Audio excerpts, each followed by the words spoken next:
नमस्कार मेरे प्रिय साथी मित्रों, आज साथियों 23 फरवरी है। आज की कुछ महत्वपूर्ण खबर देखेंगे जो प्रतियोगी छात्र छात्राओं से जुड़ी खबर है। साथियों आइए देखें, पहला साथी रीट से संबंधित है। रीट 2025 से संबंधित महत्वपूर्ण खबर है जिसमें 14 लाख से अधिक अभ्यर्थी आवेदन किए हैं साथियों। इसमें 1.75 लाख अभ्यर्थी बाहरी राज्यों के हैं साथियों, यानी साथियों अदर राज्य से 1,75,000 अभ्यर्थी फॉर्म अप्लाई किए हैं रीट का। जनरल कैटेगरी में इसमें इसलिए बड़ी चुनौती है साथियों। राजस्थान माध्यमिक शिक्षा बोर्ड की ओर से राजस्थान अध्यापक पात्रता परीक्षा अर्थात रीट का 27 और 28 फरवरी को आयोजन किया जाएगा। प्रदेश भर के 1731 केंद्रों पर 14,29,000 अभ्यर्थी एग्जाम देंगे। इसमें जोधपुर में 75 परीक्षा केंद्रों पर 64,999 अभ्यर्थी पंजीकृत है। इस बार भी बाहरी राज्यों के करीब 1,75,000 अभ्यर्थी एग्जाम देंगे। इसमें इन अभ्यर्थियों को सामान्य श्रेणी में मानने से सामान्य श्रेणी के अभ्यर्थियों के लिए भी चुनौती बढ़ेगी। इसमें इस बार केंद्राधीक्षक के अलावा किसी भी शिक्षक के पास मोबाइल नहीं रहेगा।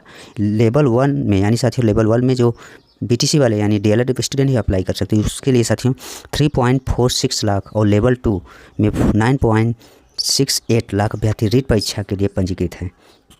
जिसमें टोटल साथियों 14 लाख से अधिक अभ्यर्थी हैं। 14,29,822 अभ्यर्थी साथियों टोटल इसमें रजिस्टर्ड हैं। इसमें लेवल 1 में कुल अभ्यर्थी 3 लाख से अधिक है। लेवल 2 में 9 लाख से अधिक है। इसमें साथियों कुछ परीक्षार्थी 1 लाख टोटल साथियों इसमें बताया जा रहा है 1,14,996 पंजीकृत। इसमें से 27 फरवरी प्रथम पाली में और साथियों 4 लाख से अधिक द्वितीय पाली में, 5 लाख से अधिक, इस तरह साथियों क्रम दिया है। साथियों रीट में सामान्य श्रेणी के अवधिकों के लिए दूसरे राज्यों के अभ्यर्थियों का जो मुकाबला खड़ा कर रहे हैं। प्रदेश के करीब 1.75 लाख अभ्यर्थी दूसरे राज्यों से रीट देने के लिए आएंगे। इन अभ्यर्थियों को सामान्य श्रेणी में ही शुमार किया जाएगा। मेरिट भी सामान्य श्रेणी की बनेगी। इससे स्थानीय अभ्यर्थियों के सामने बड़ी चुनौती बढ़ेगी। बाहरी राज्यों के अभ्यर्थियों के रीट पात्रता परीक्षा सफलता हासिल करने के लिए साथियों शिक्षक भर्ती में मुकाबला बढ़ेगा। साथियों इसे समझते हैं एआई से जांच पेपर नहीं ले पाएंगे। साथियों रीट में इस बार भी प्रश्न पत्र अभ्यर्थियों को नहीं दिए जाएंगे। एआई के फेस रिकॉग्नाइजेशन तकनीक का उपयोग किया जाएगा। इसमें प्रवेश पत्र में लगी फोटो का बार कोड के जरिए परीक्षा केंद्र पर उपस्थित अभ्यर्थियों से मिलान किया जाएगा। उसके बाद फिंगरप्रिंट भी लिए जाएंगे। परीक्षा केंद्र पर प्रवेश द्वारा परीक्षा से 1 घंटा पहले बंद हो जाएगा। अभ्यर्थी सादा कपड़े, चप्पल या सैंडल में ही जाएंगे। साथियों आप लोगों की दरअसल इसमें आप लोग सादे कपड़े पर नहीं जाना है, चप्पल और सैंडल में ही जाना है। जूता अलाउ नहीं रहेगा, बेल्ट भी अलाउ नहीं रहेगा, ज्वेलरी से संबंधित कुछ भी नहीं पहनना है, गर्ल्स के लिए भी है साथियों। और परीक्षा पैटर्न में अब 5 उत्तर विकल्प मिलेंगे। जैसे गलत उत्तर के लिए नेगेटिव मार्किंग भी होगी। कोई अभ्यर्थी 10% से अधिक प्रश्नों के लिए किसी भी विकल्प का चयन नहीं कर सकता, तो उसे अपात्र माना जाएगा। कोई अभ्यर्थी 10 तक प्रश्न अनुत्तरित छोड़ देता है तब भी नकारात्मक अंकन लागू होगा। साथी ये ऐसे रहेंगे पासिंग मार्क्स। रीट में सामान्य वर्ग के लिए पुरुष अभ्यर्थी को कम से कम 60% अंक प्राप्त करने होंगे। विभिन्न आरक्षित श्रेणियों के लिए उत्तीर्ण अंकों में छूट प्रदान की है। आदिवासी बहुल क्षेत्र यानी टीएसपी के अनुसूचित जनजाति एवं शहरिया जनजाति के अभ्यर्थियों के लिए न्यूनतम उत्तीर्ण अंक 36% है। जिसमें 60% साथियों सामान्य वर्ग के लिए है रखा है। वही SC ST OBC के लिए अलग रखा है, 55% है। जैसा कि साथियों सीटेट में भी वही स्थिति है।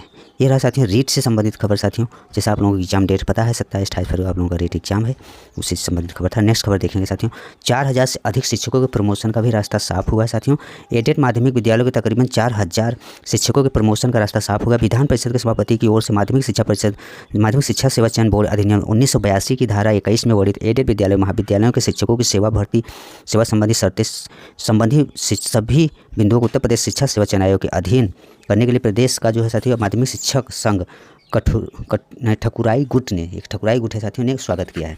इसमें कहा है संघ के प्रदेश महामंत्री लालमणि द्विवेदी का कहना है कि पुरानी व्यवस्था बहाल होने से एडेड माध्यमिक विद्यालयों के शिक्षकों के प्रमोशन के रास्ते खुल गए हैं। इसके 2 अन्य फायदे भी हैं। अब विद्यालय प्रबंधक सीधे शिक्षकों के खिलाफ निलंबन या बर्खास्तगी नहीं कर सकेगा।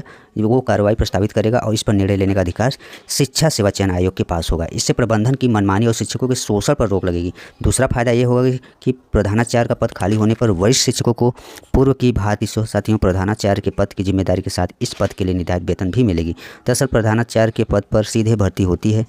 यह पद प्रमोशन से नहीं भरा जाता है। पूर्व में व्यवस्था थी कि प्रधानाचार्य के रिटायर होने पर वरिष्ठ शिक्षकों को एडहॉक रूप में पद की जिम्मेदारी जो सौंप दी जाती थी और पद का वेतन भी मिलता रहता था। भर्ती होने के बाद शिक्षक अपने मूल पद पर वापस चले जाते थे। बीच में व्यवस्था समाप्त हो जाने से शिक्षकों को नुकसान हो रहा था, लेकिन पूर्व की व्यवस्था बहाल होने से राहत मिलेगी साथियों। ये रहा साथियों 4000 से अधिक शिक्षकों जो प्रमोशन का प्रॉब्लम था साथियों, राष्ट्र सभा उसी संबंधित खबर था। नेक्स्ट खबर देखेंगे, शिक्षा सेवा चयन आयोग से संबंधित जुड़ी खबर है साथियों। शिक्षा सेवा चयन आयोग ने मांगा रिक्त पदों का विवरण साथियों। तो बार बार रिक्त पदों का विवरण मांग रहे हैं, अभी इस पर स्पष्ट ही नहीं हो पा रहा है साथियों। जैसा कि आप लोगों को पता है वैकेंसी देखने नहीं मिल पा रहा। उत्तर प्रदेश शिक्षा सेवा चयन आयोग ने 1 सप्ताह में बेसिक, माध्यमिक व उच्च शिक्षा विभाग से शिक्षकों को रिक्त पदों का विवरण मांगा है, ताकि नई शिक्षक भर्ती जल्द शुरू की जा सके।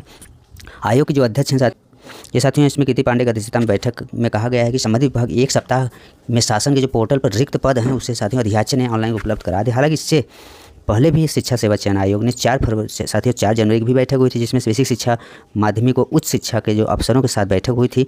उस वक्त भी 1 सप्ताह में अध्याचन मांगा था, लेकिन कुछ नहीं हुआ। लेकिन विभागों ने कोई अध्याचन उपलब्ध नहीं कराया। ऐसे में आयोग को शिक्षा विभाग के अफसरों के साथ दोबारा बैठक करनी पड़ी साथियों। बहुत ही स्लो साथियों लोग काम कर रहे हैं। अफसरों ने आयोग को बताया है कि पदों की विवरण इकट्ठा किया जा रहा है, जल्द ऑनलाइन अध्याचन भेज दिया जाएगा। एडेड माध्यमिक विद्यालयों में टीएसटी पीएचडी के तकरीबन 20,000 पद खाली है। वही एडेड महाविद्यालय में असिस्टेंट प्रोफेसर के 1,000 से अधिक पद खाली है। बेसिक शिक्षा में भी सहायक अध्यापकों को 50,000 से अधिक साथियों रिक्त पद पड़े हैं। वही 2019 के बाद से कोई नई भर्ती नहीं आई है। इसके लिए अभ्यर्थी शिक्षा सेवा चयन में कई बार साथियों प्रदर्शन भी कर चुके हैं, लेकिन आयोग पर कुछ प्रभाव नहीं पड़ा है। आयोग पर भी शिक्षक भर्ती जल्द करने का दबाव है। बैठक में तय है कि संबंधित विभाग 1 सप्ताह के भीतर शासन के पोर्टल पर ऑनलाइन अध्याचन प्रेषित करेंगे। वही शासन के माध्यम से अध्याचन शिक्षा सेवा चयन आयोग को मिलेगा। उसके बाद विज्ञापन जारी किया जाएगा। अफसरों ने आयोग को अध्याचन प्रक्रिया से संबंधित कुछ सुझाव भी दिए हैं। बैठक में आयोग के सचिव मनोज कुमार, उप सचिव शिवजी मालवीय, उच्च शिक्षा निदेशक डॉक्टर अमित भारद्वाज भी शामिल रहे साथियों। ये रहा साथियों आप लोग इससे संबंधित खबर शिक्षा सेवा चयन आयोग से संबंधित खबर साथियों, जिसमें आप लोगों को फिर से बैठक हुई है। अध्याचन मांगा गया है साथियों। इससे पहले 4 जनवरी को भी हुआ था, लेकिन अध्याचन मांगा गया था 1 हफ्ते पहले, फिर भी कुछ नहीं कार्रवाई हुई थी। कोई अध्याचन साथियों नहीं मिल पाया था। इस फिर बैठक हुई जिसमें साथियों इसमें बताया जा रहा है टीएसटी पीएचडी भी तकरीबन 20,000 भी पद खाली है। एडेड असिस्टेंट प्रोफेसर के 1,000 से अधिक पद खाली हैं। और बेसिक शिक्षा में सहायक अध्यापक के लिए 50,000 से अधिक रिक्त पड़े हैं, लेकिन अभी तक कोई अध्याचन साथियों आयोग को नहीं मिला। उससे संबंधित आज साथियों महत्वपूर्ण कल बैठक थी, उससे संबंधित खबर रहा साथियों। ये रहा शिक्षा सेवा चयन आयोग से संबंधित, ये रहा साथियों आज के कुछ महत्वपूर्ण खबर साथियों। धन्यवाद।